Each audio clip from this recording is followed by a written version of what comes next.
Hello, everyone.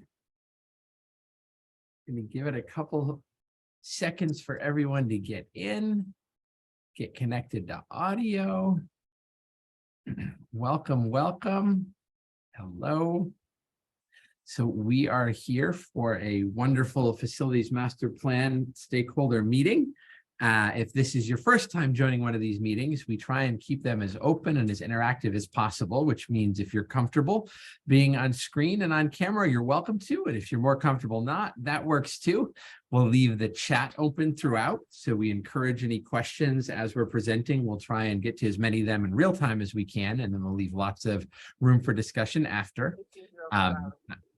And if you're not speaking, if you could just stay on mute so that we could make sure we hear the presenters. That's how tonight's going to go, but we're really looking forward to it. It's going to be a good meeting. So my name is Michael Aiken. I'm going to be our host tonight.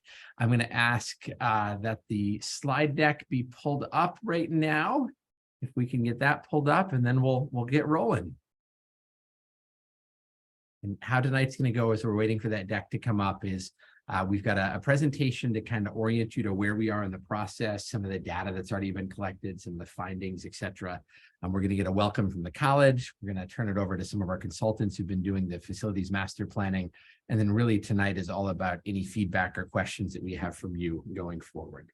So with that, can we have the next slide, please?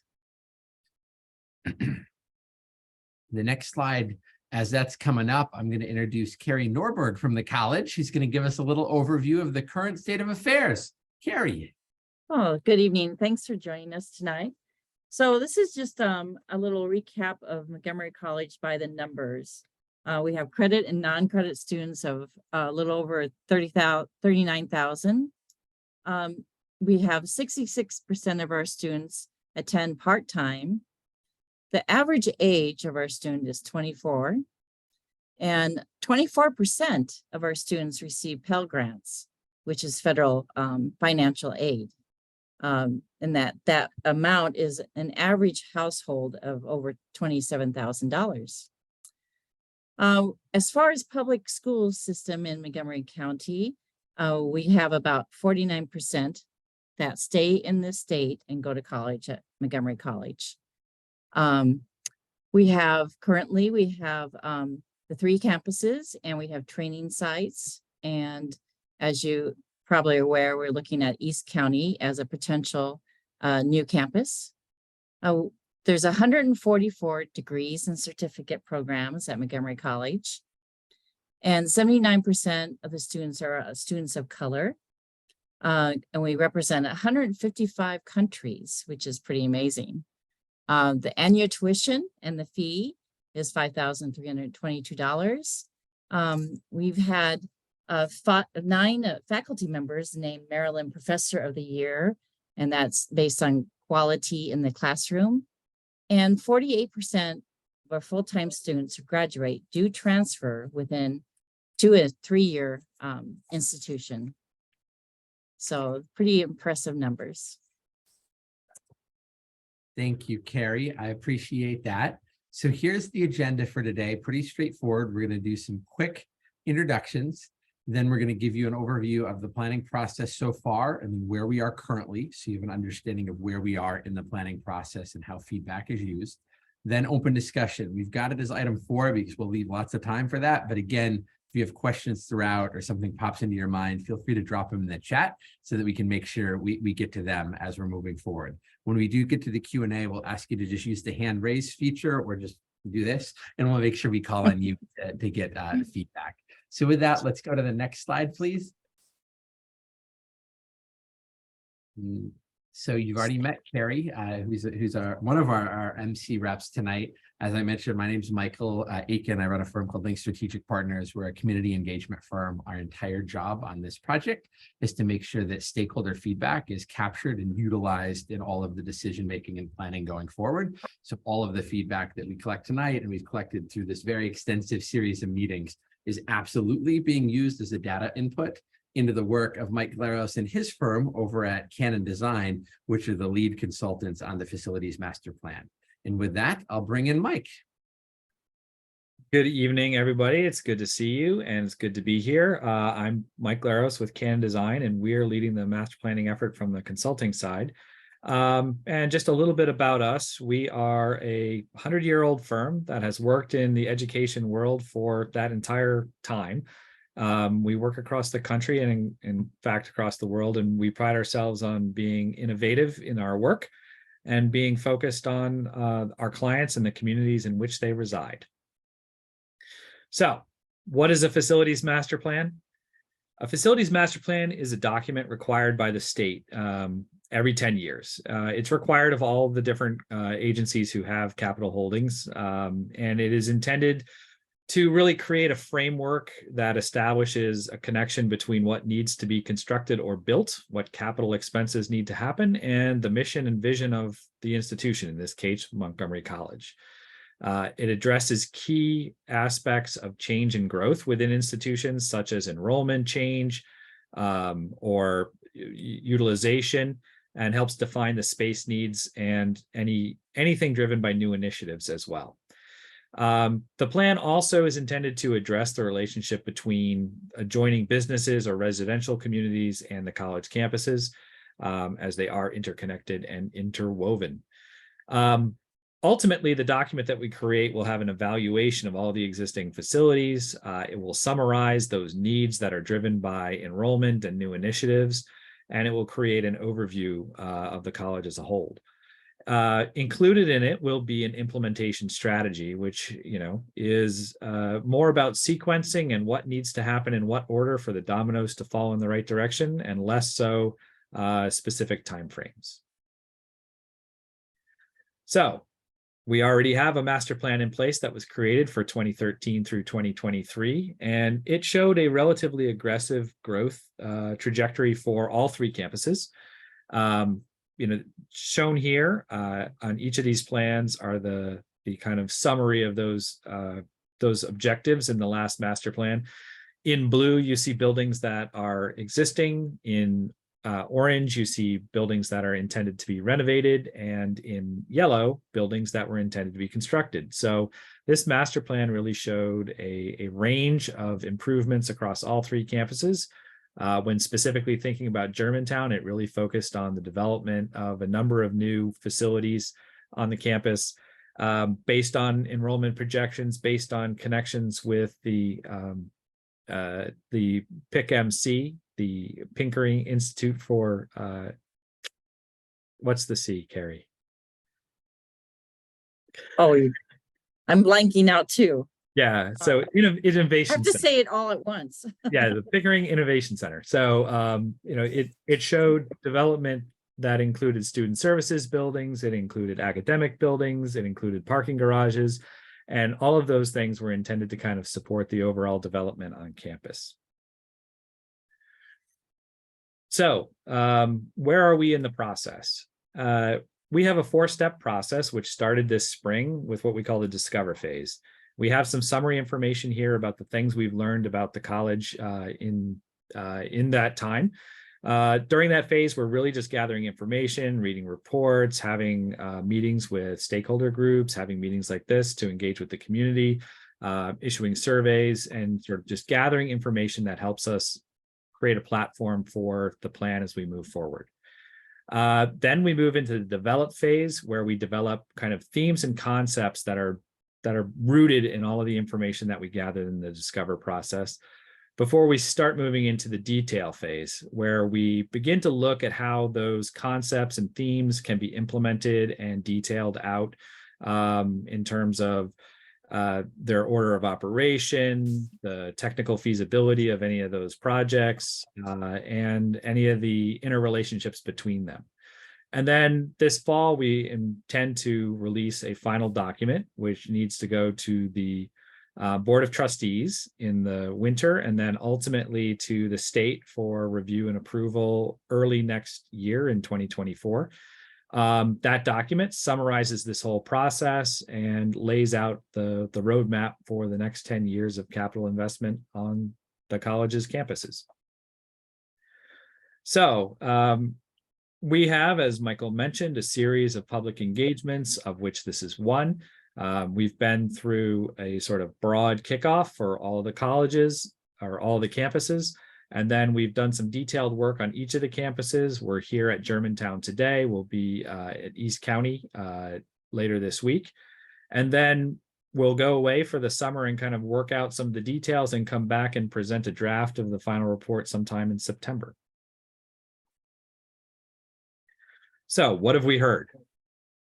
We've divided this presentation up into three basic categories. The first is faculty and staff, the second is students, and the third is community.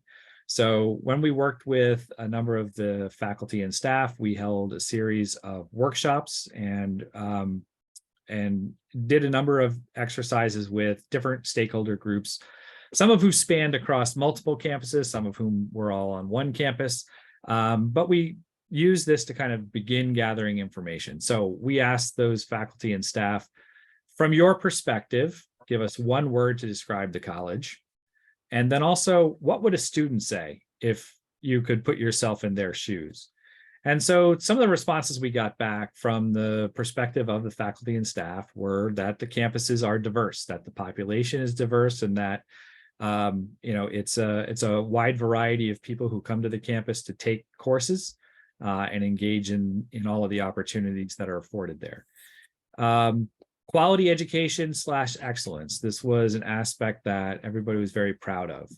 The kind of high quality of educational delivery and opportunity on the campuses, and the fact that it's student-centered.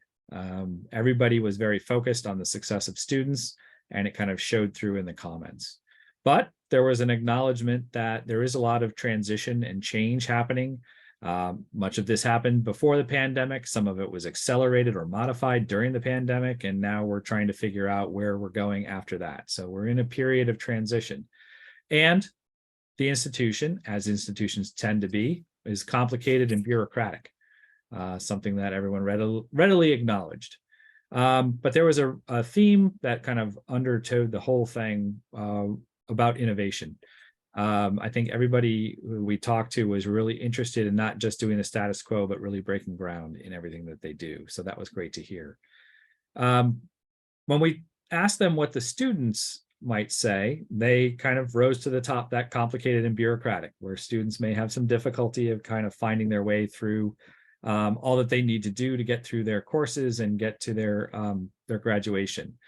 But they feel the students would believe it was a caring, helpful, supportive community where the faculty and staff are really there to help support them and guide them through the process, because it is complicated and bureaucratic.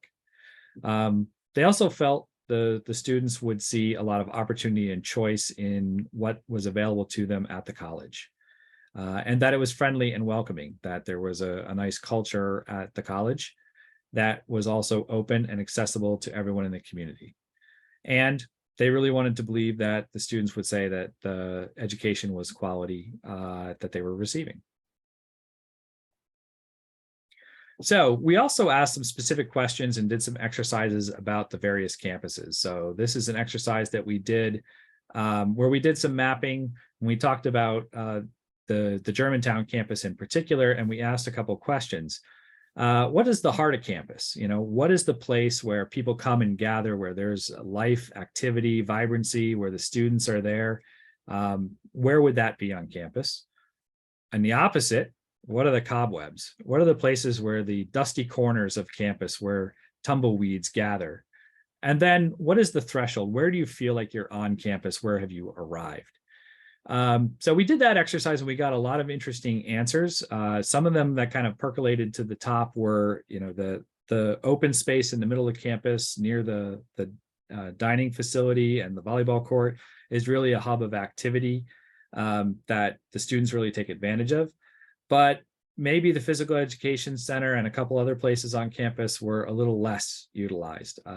This was reinforced when we talked to the students, and one of them standing in the new SA building said they wish there was a pool on campus, which is literally 100 yards away in the PE building. So that was kind of an interesting response.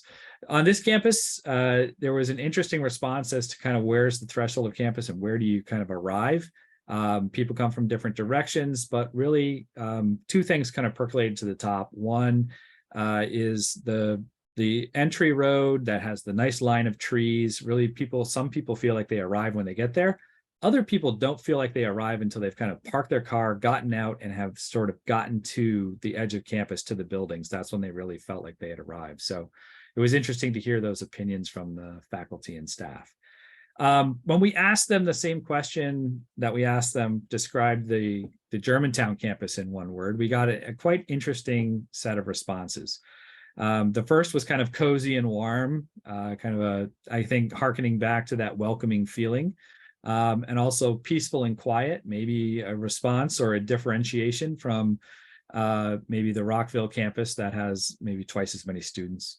But also bucolic and scenic. I think the campus with the rolling topography, the tree-lined streets, the quadrangle, the views, made it sort of a kind of a different feel that people really responded to.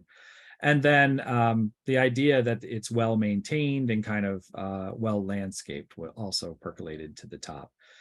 They also, maybe because a lot of it was new, and maybe because the original campus was sort of constructed in the same style, they felt it had a sense of cohesiveness and that it was organized and planned, which is not the case on some of the other campuses.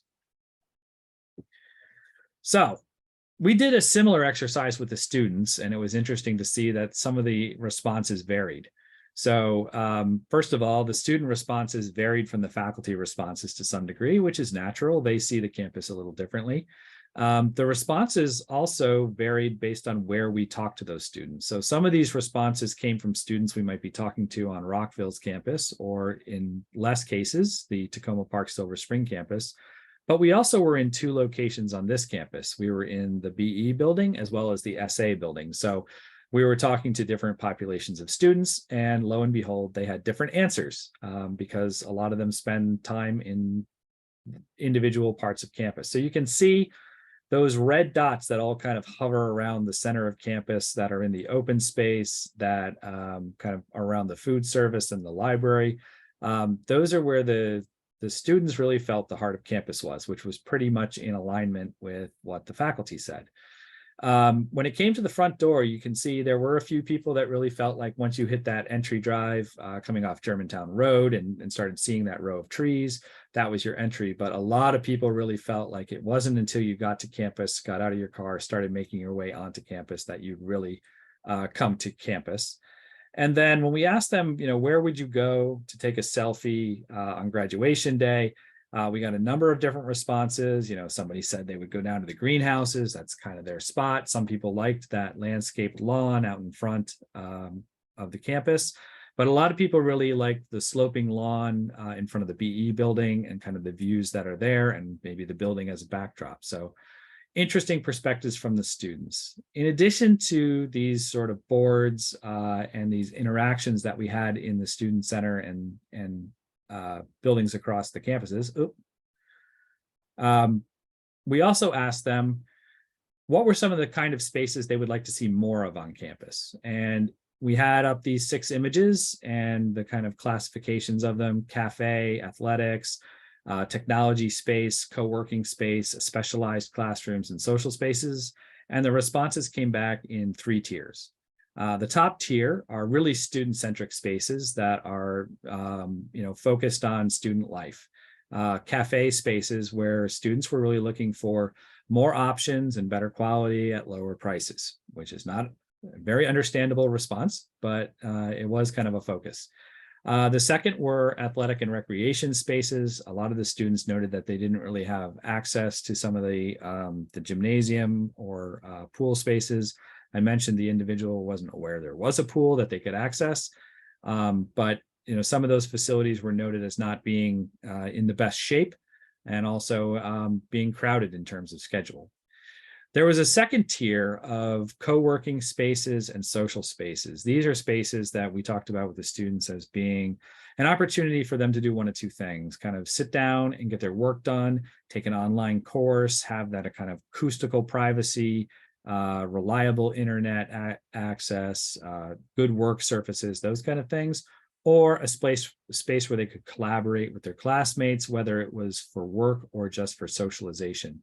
So flexible environments that have a lot of options for them to kind of sit and talk or do work. And then the third tier was sort of the specialized classrooms and the technology spaces. And, considering that some of the boards were in science facilities that were newly renovated and had a lot of those spaces, it may be understandable that the students kind of felt like that those spaces were available to them somewhere on the campuses. So in addition to the boards and the intercept conversations that we had, we did do a student survey, which we got a lot of interesting results from, two that we kind of want to pull out for this presentation. The first was really about where students do their online work. And the second was where they do their socialization, which kind of ties back to the conversation about what kind of spaces they were looking for. So 68% of the students who take an online course take that online course at home. So we wanted to think that makes a lot of sense, but we wanted to think about the other students and where they go. And some of them picked out specific locations. Libraries are very popular, which makes a lot of sense. They're kind of designed for that function. And there were some other locations like coffee shops that percolated to the top, but there were about 14% of the respondents who identified a place on campus where they like to go and take their courses that wasn't sort of common to others. So this points out to us that the students are really seeking out an environment where they can take a course, where they can, have some acoustical privacy, where they have a good work service, where they have that reliable internet connection in order to take those courses. And that could be any whole range of places on campus. So then we turn to the question about socialization, and about 45% of the students don't socialize on campus at all, which is not surprising. A lot of students probably come and go. They may be working, they may be taking a few courses and have to come and go from campus quickly. So about half of those don't really socialize with other students at all. And about half of those students do socialize with other students, but they do it off campus. So in looking at the other 55% who do socialize on campus, we got a lot of different responses. Some were very obvious, like the cafeteria and student center. These are two spaces that are really designed to draw people in and have them the opportunity to socialize. We all talk over coffee, so that's a logical place. One of the things that kind of percolated to the surface was outside. People are looking for outdoor places in which to hang out and socialize, meet with their friends, and kind of relax and unwind in between or after classes. So interesting information from the students. So in addition to that, we had these open community meetings, of which this is one, and we asked the community what they thought of the college and how they leveraged the assets of the campuses. And we got a lot of interesting responses, how people interact with the campus.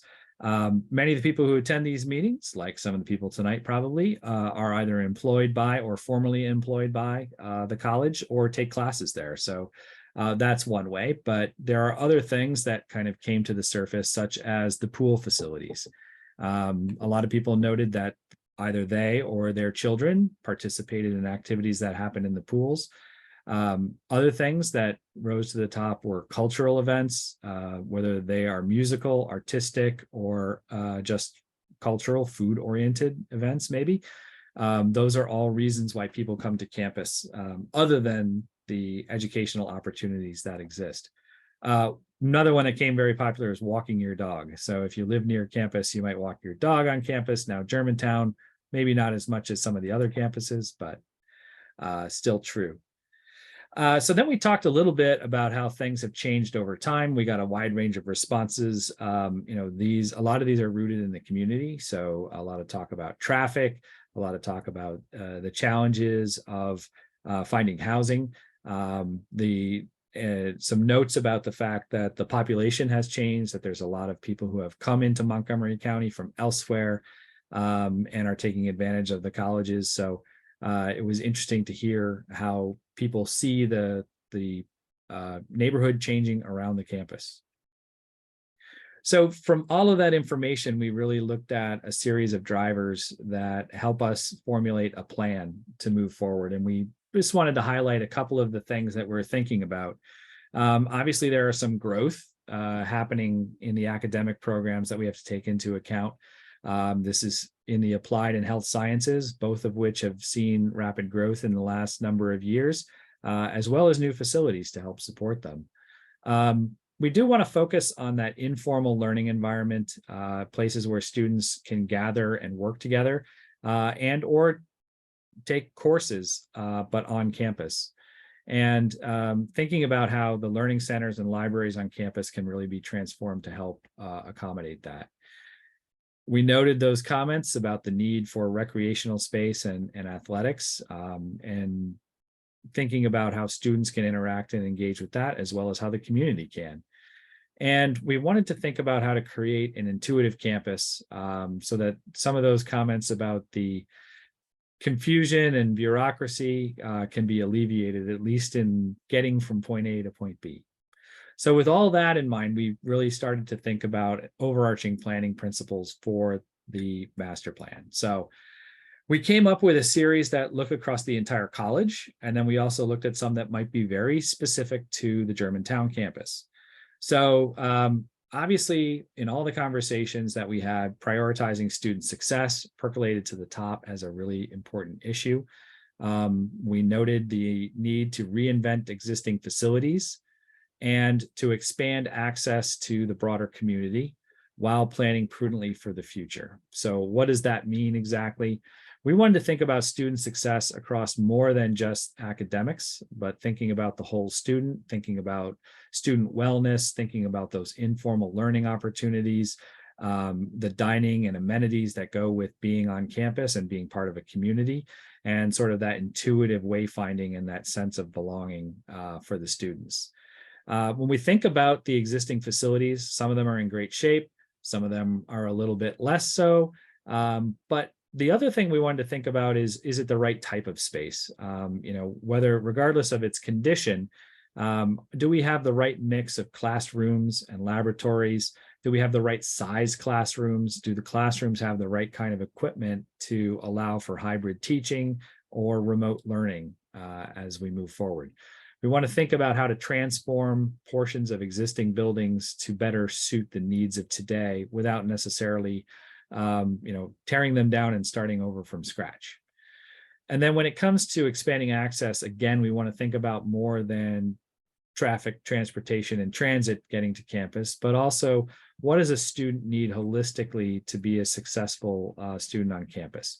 Are there county services, nonprofits, or businesses that would love to interact with the student population on campus and provide those opportunities for them to receive services? Are there options for parents who have dual enrolled students or students who are taking courses while still in high school? Is there something that needs to happen for them? Again, trying to make it easy for people to get into and take courses on campus. And then in terms of planning for the future, it's always easy to say, well, we can handle the next 10 years of development on campus fairly readily, but we do want to have a longer term vision that acknowledges the fact that this is a continuum, that there will be additional decades of development after this one, and we need to make sure that we're leaving room for opportunity in the future. So specifically thinking about the Germantown campus, there were a couple of things that we thought about. We got a lot of comments about the open space, the green space, and we want to make sure that we are leveraging and activating that in the planning. So creating good pathways for students to enjoy those spaces and creating those outdoor spaces where students can interact and relax in between classes or after classes. We want to create a catalyst for the Innovation Center. It's a great idea about technology transfer between business and the academy, and we want to make sure that the plans are synchronized between the two, so that any activities that happen on either side of the development are really reinforcing the efforts of the other. And then we want to really expand the utilization of the physical education center.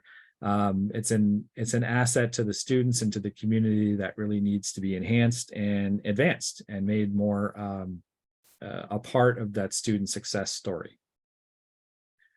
So looking back at where the campus was in 2013, it was pretty tight. It was a small campus, just a couple of buildings, around the quad that is so popular today.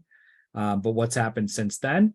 A little bit of construction. In 2014, the BE building was completed, as well as the SA building, which was really just completed a couple of years ago. Not shown on the map, kind of down on Observation Drive. There is a PIC MC office building currently under construction. So those are kind of the developments that have happened. And we want to be conscious about things that are already kind of strategically placed. So coming up, there are 2 projects that are kind of already identified in the capital budget over the next 7 or 8 years. That is phase 2 of the SA building, as well as the development of the Student Services Center. The Student Services Center has really changed a little bit since the last master plan. It does include some of the same services that are currently in the HS building. So it includes the study space and library. It includes a lot of the student service functions that are still in the unrenovated wing of SA building. And it does include the food service and those things that are important to kind of collecting and gathering students. So that is sort of planned in conjunction with some road realignments that tie into the county's plan for another rotary that kind of helps ease traffic and creates opportunities to connect the roadways through campus a little more effectively. One other thing that's sort of on the list is a renovation of the baseball facility. Currently, the baseball facility doesn't meet the standards of the conference, and so it can't host a lot of events. And so making improvements to that facility would enhance the opportunities for baseball on campus. And then the last thing we really want to think about in this first next phase is doing something with the PG building, something that can enhance student wellness, can expand opportunities for recreation, well-being, and health education, all kind of wrapped into one. So that's kind of the thinking of what's in the next 10 years, and then thinking about what happens after that. There was a concept for an arts and communications building over by the PK building, along with a parking garage that helps free up some land for future development. That could come in sort of a phase 2. This would be an important step to also engage in any renovation or recasting of the HS building, which has some art studios that are highly utilized and would need to be relocated to have anything happen with that building. So thinking beyond that, once those kind of pieces fall into place, we wanted to think about renovations to existing facilities, including what to do with the HS building, as well as HT, which by the time we're getting to the tail end of this planning development may be in need of some updates, as well as PK. One thing that we wanted to also think about is the potential of including student housing on or near the campus that is affiliated with the campus and provides an opportunity to expand access for students. This could happen in the long term, or it could happen in the nearer term. It's a little bit independent of some of the other pieces, but we identified a site down near the Germantown Road access that would be an excellent place to kind of build community. So in addition to that, we do need to synchronize, as I mentioned, with sort of the independent doings of the Pickering Innovation Center. They're attempting to attract some of those industry partners onto campus and build projects for them.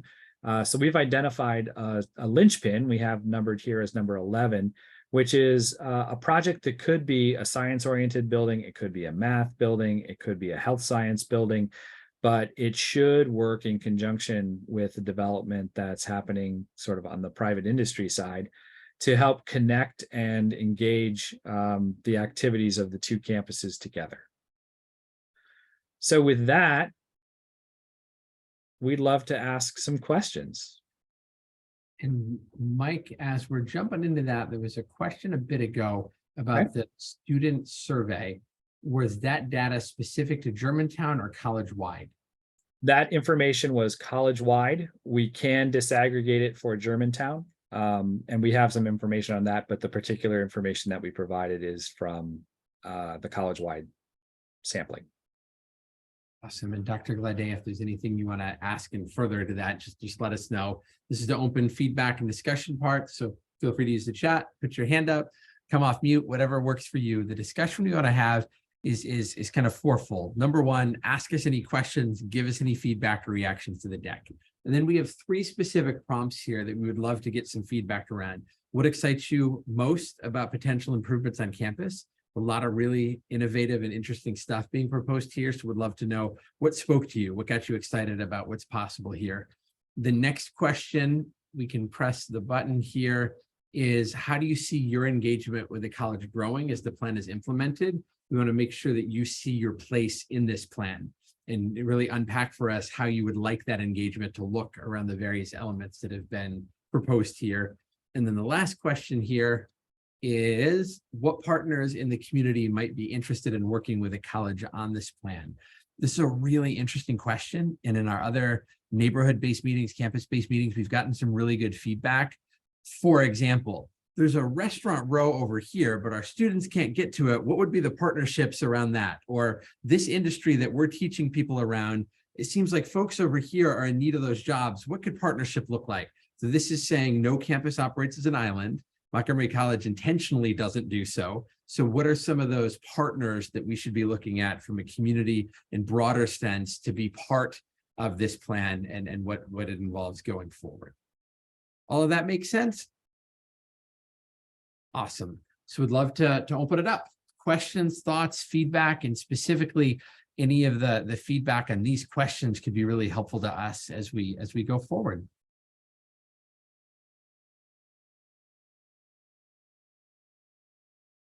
And as always in these sessions, there's zero pressure. Silence just means Mike did a great job presenting and we assumed all the stuff that you'd ask about, but we do want to make sure we're opening up as much dialogue as possible. So if anyone's got a question, by all means, go ahead. I don't have a question. So my name's Kirsten. I'm a professor at the Germantown campus.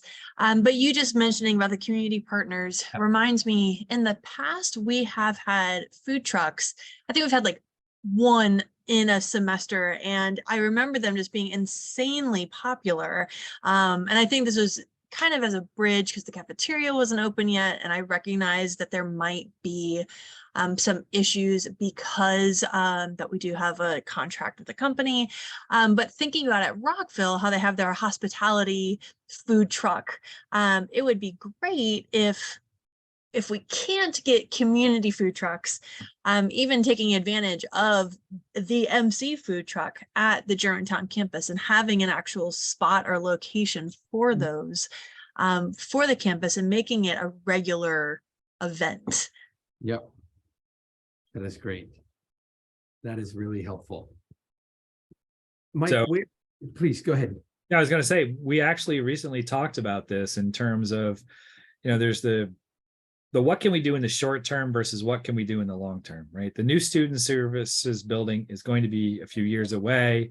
You got to get funding in place. You got to get a design in place. You got to construct the building. It's going to take 4 or 5 years. So between now and then, what can we do? And you're right, there is some conflict with ongoing operations on campus, but those things aren't always open. And we did hear from students about time of day issues and, things not being open when they needed them.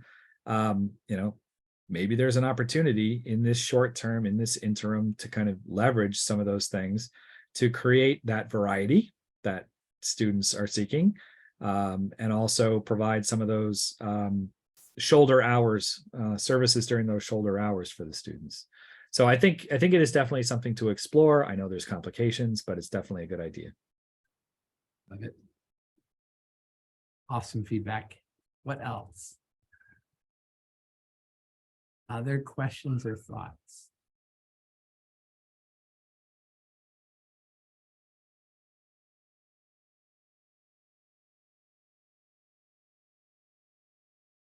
It's a great one on the food trucks. And again, don't need to belabor this, but want to make sure we're opening up this space. And some of the other campuses, there was a discussion in the last meeting we had in Tacoma Park, Silver Spring, where some of the local arts commission folks attended and said, what are your thoughts around public art on campus and what that does to create a sense of belonging in space? loved that, right? That's often not thought of as a facilities master planning piece, but it absolutely is, right? And so we talked about what public art can mean for creating a sense of belonging. There was thoughts about, students who are attending Montgomery College, they work hard and they're there to get an education. And so some of the really interesting stuff that Mike was showing when we were talking about it is, in a lot of campuses, there's a lot of attention focused on student gathering spaces, et cetera. Some of the feedback we got from students are, I'm getting to class to get my degree, and then I'm getting to what I have next. So it's really important that the internal spaces make it really easy for me to do that, right? So it's just really interesting to get that feedback that might differ a little bit by campus or by focus or by program or by student. And we think that the community piece of that is really important as well. Go ahead, Dr. Glade. Mike, please just call me Fiona, that's fine. As somebody who works at MC, I'm really excited to hear how much of the thinking is being driven by teaching and learning, because that really has to be our primary focus.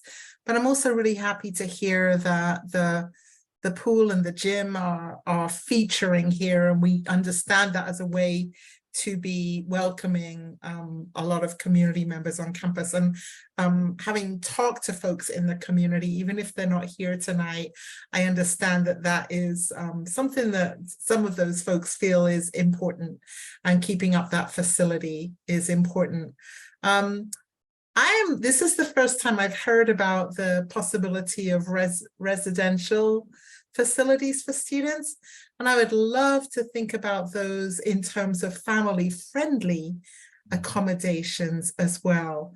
Not just your typical sort of, college dorm setup, but something where we can really encourage people who have families already to come back to school, and that sort of community that we might be aiming for. And I see there some ways to perhaps address childcare concerns as well, in that, community living, think Scandinavia, right, where they have multiple generations, and so young people can have people to watch their kids, and then they can be there around to help the older people and so on. I mean, what a wonderful space to provide some good experiences in that way, and also to provide even a research hub on social life in that way. Thank you, Fiona. Mike? Yeah, so we've had some really interesting and engaging conversations around the potential for student housing. There's a number of moving parts here. One of them is this, you're right, there is a need to support working families and studying families. And we've talked about that, not just in terms of student housing, but also in terms of spaces on campus where it might be kid friendly to come and study. So, kind of the, tot drop kind of thing, not daycare, but because it's in the evening, it's not during the kind of main part of the day. It's at those hours when you don't have those options, or after school, that kind of care. So providing opportunities for that, spaces where parents and their children can hang out, can study, kids can do their homework, parents can do their schoolwork, providing those kind of environments. When it came to the student housing, there's some recognition that, your typical, 4-year college freshman dormitory is not a great model for this housing, because those need the support of all of the amenities that a 4-year college has, the dining halls and the rec centers and all of that stuff, and the 24-hour, 7-day-a-week lifestyle, which the college doesn't have yet. So, as that kind of culture could build over time, it would be hard to implement it right from the start. So there's definitely been conversation about the units being more apartment style, more able to do the cooking and independent living kind of thing in the residence hall, but also providing those supports that we talked about. The ones, maybe it's a touchdown space where social services comes in once a month and can help with paperwork or whatever needs to be done, where businesses can come and have their engagements as well on campus. So we are definitely thinking about that interplay between students and families living on campus, engaging with those opportunities to expand their horizons, and creating baseline for, the college's advancement and maybe moving towards that more 7-day-a-week lifestyle. Fiona, go ahead. Oh, was that a thumbs up or I've got a point? It was a thumbs up. This sounds like a wonderful hub and I appreciate it. Thank you. Absolutely. Thanks, Mike. Other thoughts, questions, comments?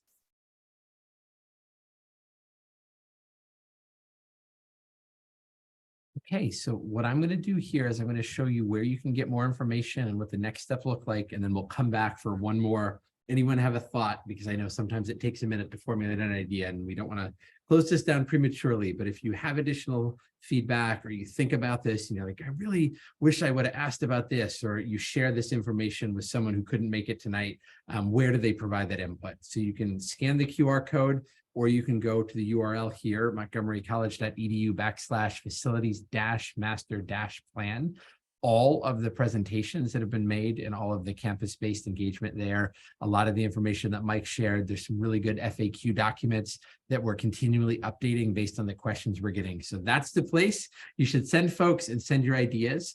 As Mike shared at the beginning, we are in the midst of an engagement process. We're not at the end of it, we're in the midst of it. So there'll be additional opportunities for us to share what we're learning as this continues to be rolled out. And we would look forward to engagement and all of that.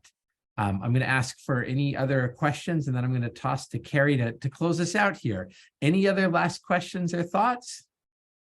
I have a quick thought. I do appreciate in all of your images that the forest next to campus is currently staying intact. I'm a biology professor and we actually do a lot of research in that forest, and I'm very happy to see that all of our trees will still be there. So it is noted and appreciated.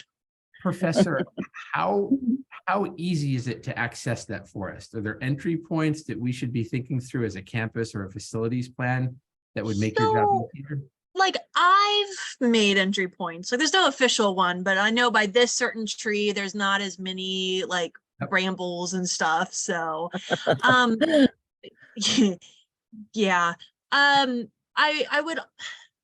So, like, part of me is like, oh, well, I don't want an official pathway because I don't want to encourage more people in there. Mainly thinking about like disturbance to wildlife and blah blah blah. Yeah. Currently it's great. Like, we just cross the street, we make sure no one gets hit. We have a couple of different access points. The people who mow along there do a great job of it. So yeah, no, it's good. Awesome. That's really helpful. Yeah, and I think the college as a whole is trying to do a good job of maintaining and enhancing natural forest areas and tree cover where it's not necessarily natural, but at least it helps a little bit.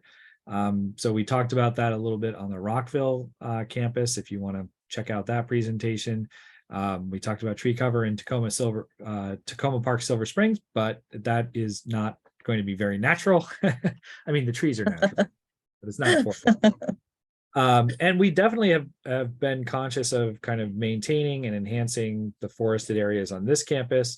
We've talked about the possibility of trying to connect the two sides of campus so that there is some sort of a natural bridge, but not sure that can be accomplished with the roadway, Observatory Drive, kind of cutting through there. But it would be wonderful if we could figure that out so that there was sort of a continuity of that forest land from side to side on the campus.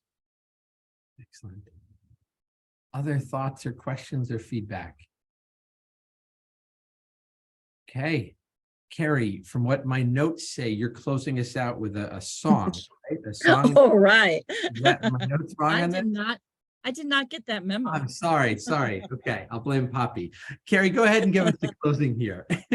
Sure. Well, so the Office of Facilities really thanks you for participating and to encourage you to continue to participate by going to our website, asking any questions. You can always reach out to me also, but we'll follow and track them easier if you go to the website. So thank you for your time tonight. As you think of other questions, please go to the website, and we look forward to hearing more from you. Thank you all. Have a good evening. Thank Bye-bye. you very much. You too. Thanks so Thank you. much. Good night. Good night.